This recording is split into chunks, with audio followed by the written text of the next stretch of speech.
My wife, Alice, was upstairs in bed dying of cancer, but she insisted we put out candy for Halloween. She hoped to sit by the window and watch the kids in costumes roaming in packs along the street and coming down our walk. It made me nervous, her pushing herself out of bed like that, and I didn't like the distractions at the door, but anything to take her mind off things was worth it. After a few clusters of kids had come to the door, I brought tea to Alice, and sure enough found her in the chair by the open window. The IV line running from the stand by her bed into her arm was hopefully buying us more time. She smiled when I placed the warm mug in her hands, but kept her attention outside. We were only in our late 20s, had been married just 4 years, and the last thing we expected was to have our time together cut so short. A large group of kids were just turning down our walk, and the doorbell would ring in a moment. But it was the direction of my wife's attention that caught my eyes. A solitary child, or what I assumed was a child, standing across the street watching our house from the shadow of a stately oak tree. Have you ever seen something mundane and otherwise normal that completely unnerves you for no apparent reason? For example, you might be just driving through town thinking about nothing in particular when an alley you pass makes your blood run cold. No reason, just something about it. You might wonder if a terrible thing had once happened there, or perhaps if you believe in premonitions, you might speculate that something terrible was destined to happen there at some point in the future. There's just a feeling about it. Well, I got that feeling looking at the small silhouette across the street. My instinct was to close the window, coax my wife back into bed, and turn off the porch light after this group of trick-or-treaters left. But the doorbell pulled me away. Moments later, I was letting Darth Vader and SpongeBob SquarePants, among others, take candy bars from a plastic bowl. I put on a false smile, waved to the parents standing on the sidewalk with a flashlight, and searched the darkness across the street for the mysterious little figure. At first, I couldn't spot it, but then I did. A tiny thing, barely visible. My hair stood up on my arms when I realized it wasn't us at the door it was watching. Its gaze went up towards the window where my wife sat. When the group of kids left, I closed the door and considered turning off the porch light, but Alice would notice, and I didn't want to upset her. So I went into the kitchen and started cleaning up the dishes in the sink. I had a baby monitor turned all the way up so I could listen in case she needed me. I worried she'd fall, or have another seizure, or a coughing attack. The doctors had been bugging us for a couple of weeks to move her to hospice, but I couldn't even begin to contemplate that. I despised the very word hospice, which implied giving up. And you never give up. There's always a chance as long as you don't give up. Before long, the doorbell rang. I grabbed the bowl of candy bars and opened the door expecting another group. But what I saw stole my breath like a punch in the gut. Even now, I can only call it the thing. In the yellowish light of the porch, it was hard to see it clearly, as though its dark flesh absorbed an unusual amount of light. Could this be a costume? Tumorous, reddish skin, a segmented body like an earthworm, tiny, shriveled hands, a swollen neck like that part of the worm you put the hook into, a triangular head, something like that of a leech. At the end of an outstretched arm, it held a trick-or-treat bag. I stuttered and stammered. "Great costume. What are you?" But the thing said nothing, just held the bag a little higher. "Well, okay, you can pick your own, I guess." I held up the bowl, but the thing made no move. I could feel my heart racing. Did I hear something from the baby monitor? The thing tried to peer around me to see inside. All I wanted to do was back up, lock the door, and turn off the light. So I chose a Baby Ruth bar, threw it into the thing's bag, then slammed the door in its face, or whatever that was on top of its neck. Before I could remember to shut off the porch light, I heard Alice shouting to me from 3 speakers I had set up in the living room, kitchen, and the bathroom. I ran upstairs. Sure enough, she had fallen and lay beside the bed in pain. The IV needle had ripped out and blood trailed down her arm, drops of it reddening the hardwood floor. I picked her up. She weighed nothing now, and gently placed her in the bed. All she could mumble was, I'm sorry. She always worried about being a burden. I told her it was okay, of course, while covering her bruised legs quickly with the sheets. I used a red towel.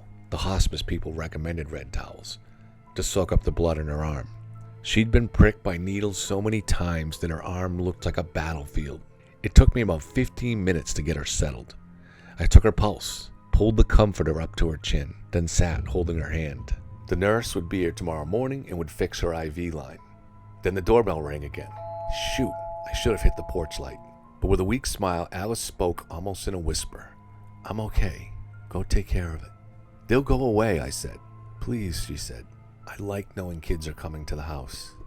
I'd do anything to make her happy, and this was for some reason important to her, so I ran down when it rang a second time. But when I opened the door, once again, the thing stood there. I stared open-mouthed. It held the plastic Halloween bag. The only object inside was the baby Ruth from me. I felt my blood rising with anger. I wanted to chase it off, but I didn't want Alice to hear me.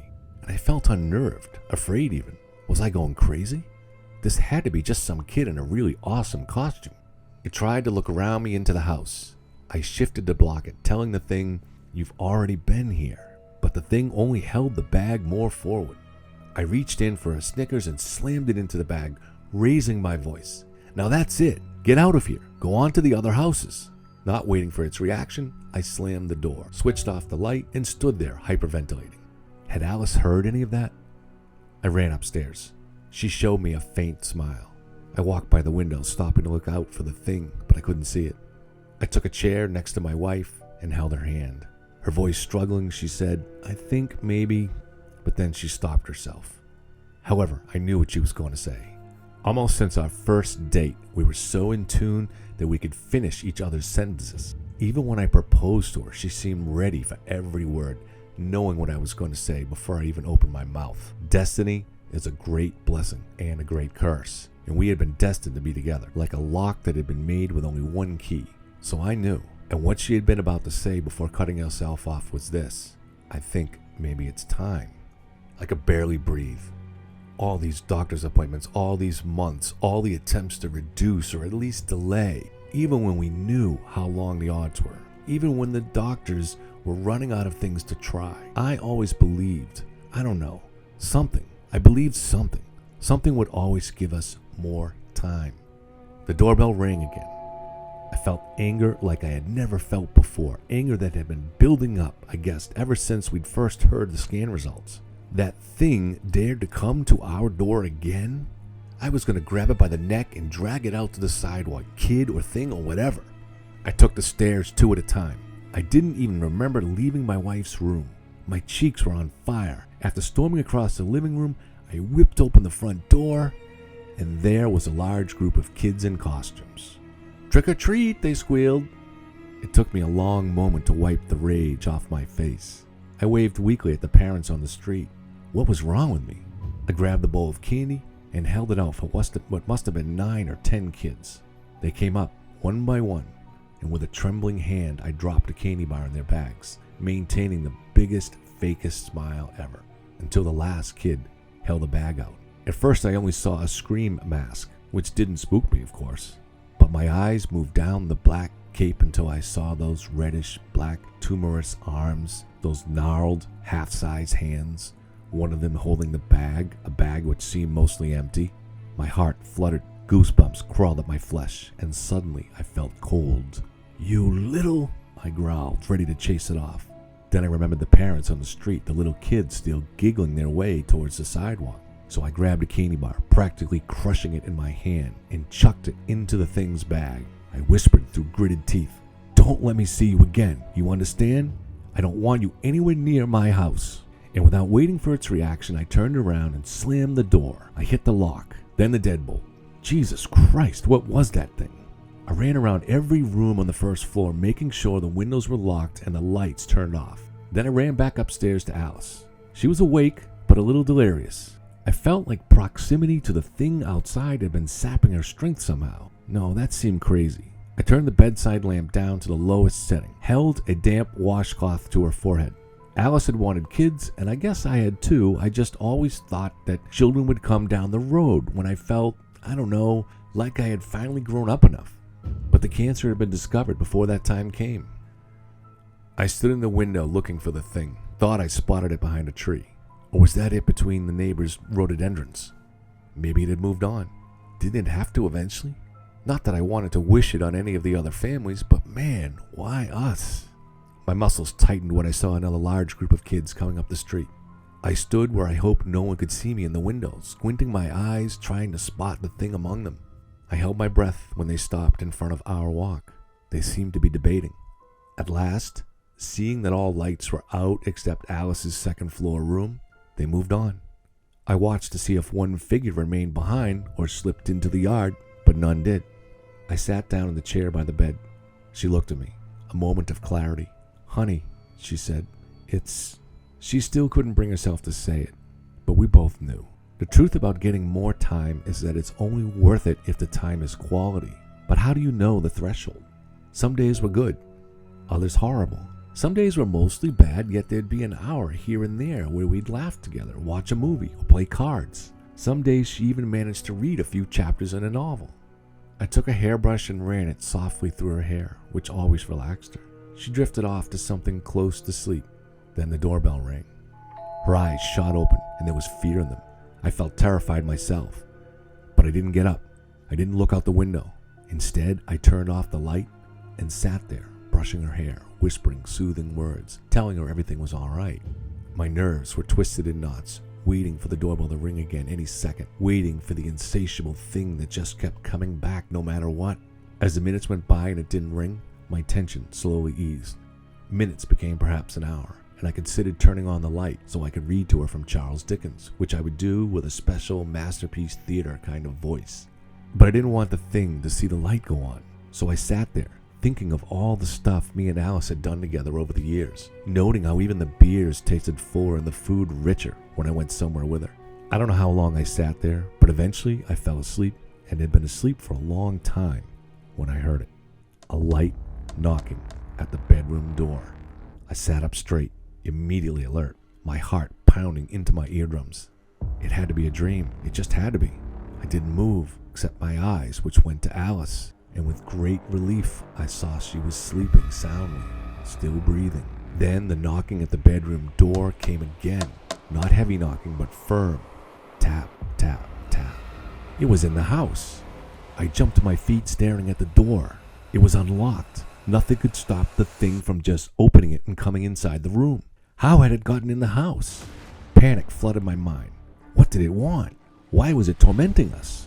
I started pacing, terrified it would knock again, knowing it would, knowing it might push open the door at any moment, horrified that Alice would wake and see it. It couldn't be a child in a costume. It just couldn't be. Why would a child only bother one home? It had been lurking across the street for who knows how long, then coming to our door over and over, apparently craving sugar, but only from our candy, even coming once in a disguise. And had it harmed some child to get that disguise? What the hell did the thing want? And then an idea came to me. An idea so irrational that I shudder to think of it, hesitate to tell you about it. I burst into action.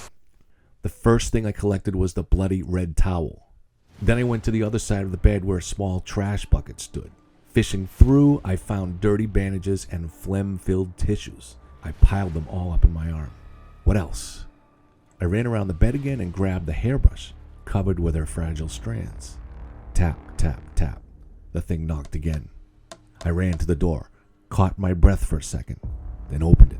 Sure enough, the thing stood there, no longer in the Scream costume, just a tumorous, reddish-black creature with the face of a leech, rows of tiny needle teeth visible within its mouth. It held out the Halloween bag. I stuffed the bandages and towel and hairbrush into that bag. The thing looked down at the offering. It sniffed. Then, seemingly satisfied for once, it turned away from the door. I closed it firmly, not caring where the thing went, and locked it. Alice stirred behind me. I turned on the lamp. Her eyes were open and slightly clearer. She asked, "What was that?" "Nothing," I said. "Nothing to worry about." She reached for her water bottle and drank. I sat beside her on the mattress. Leaning her head on me, a tiny but noticeable bit of strength having returned to her, she said, "Can you read to me for a while?"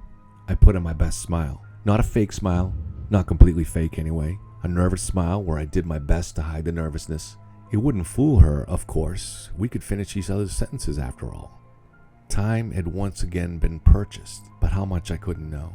The thing was insatiable, and somewhere in the shadows it waited, slipping from shadow to shadow, unnoticed. Alice's eyes had locked onto me, not wanting to let go. I kept up my smile, terrified I would somehow let her down. "Can you?" she asked. I picked up the book. I can read all night if you want.